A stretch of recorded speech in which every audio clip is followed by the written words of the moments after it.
Greetings, beloved brothers and sisters.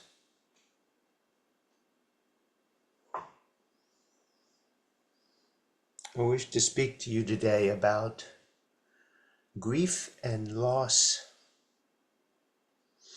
and reality.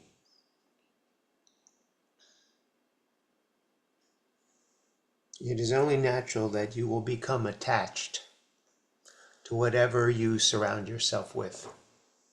It could be the comfort of your home. It could be your pets.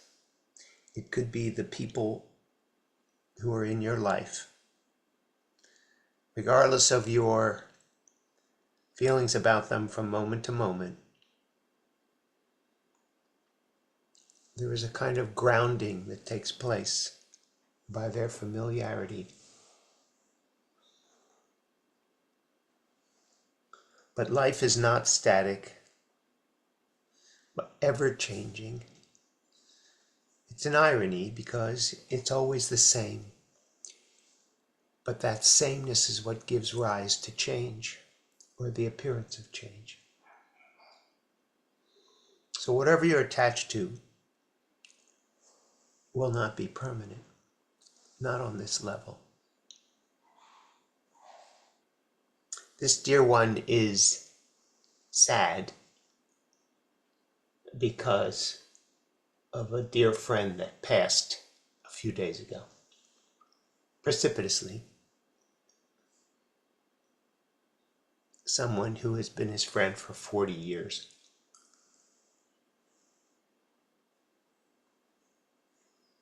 And it makes him wonder about the nature of grief. If no one really dies, what is he grieving?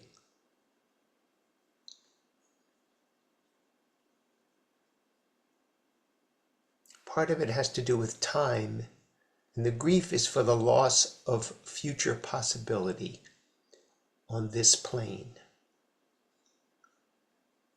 There will not be a friend who calls often to check in. There will not be the opportunity to share love and ideas and help on that level anymore.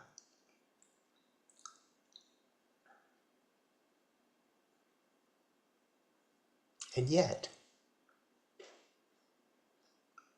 nothing really dies that is real. And the love that you have for people never dies, and the love that they have for you never dies. It just transforms. It just reconfigures itself. When he is still and he thinks about his friend, he can feel his friend smiling at him.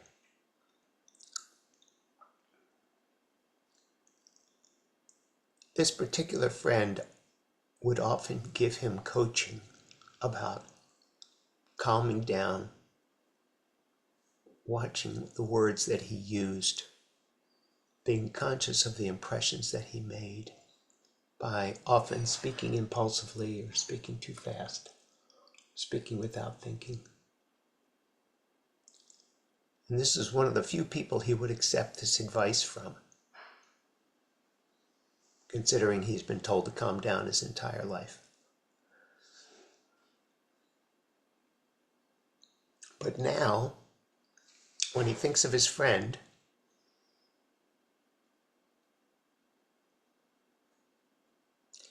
he feels him smiling at him, but from a different place, not from a different city, but from right above him, like right above his head.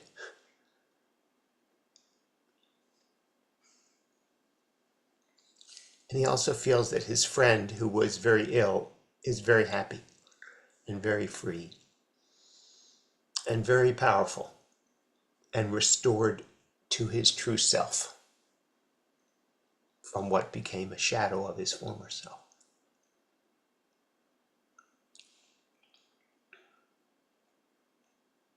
So two things are happening at the same time. He's happy for his friend and he's sad for himself.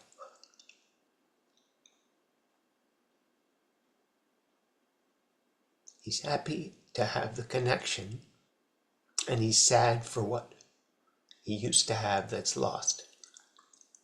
The physicalness, the shaking hands.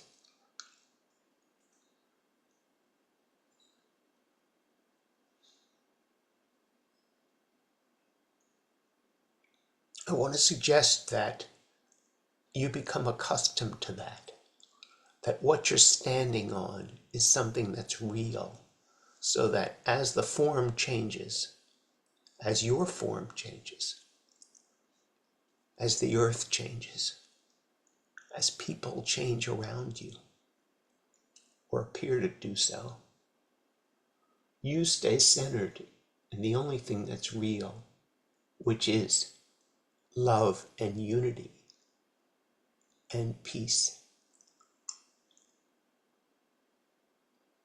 And you, with your permission, allow things to transform in front of you. Allow yourself to transform.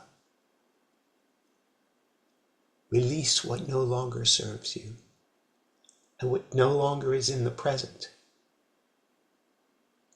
And accept and receive that which is being given to you, which is actually greater.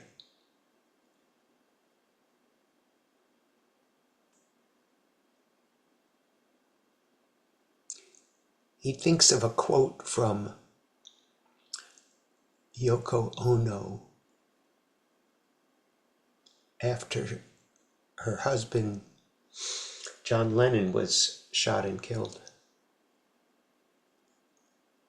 Some reporter came up to her and said, "Oh my gosh, this must be so horrible for you. You spent like 95% of your time with him." And Yoko Ono cut her off immediately. She said, "No, now I spend 100% of my time with him."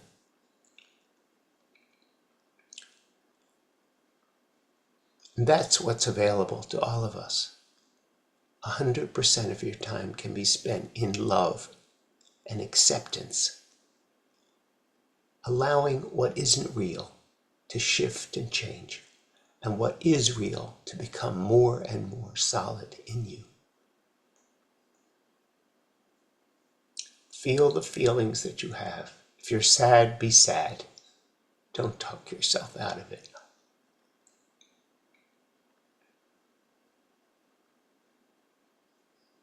In doing so, you will release your sadness and you will welcome the joy that's underneath.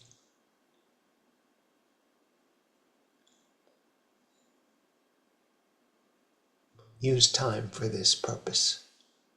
Feel what you feel in the present and allow it too to transform.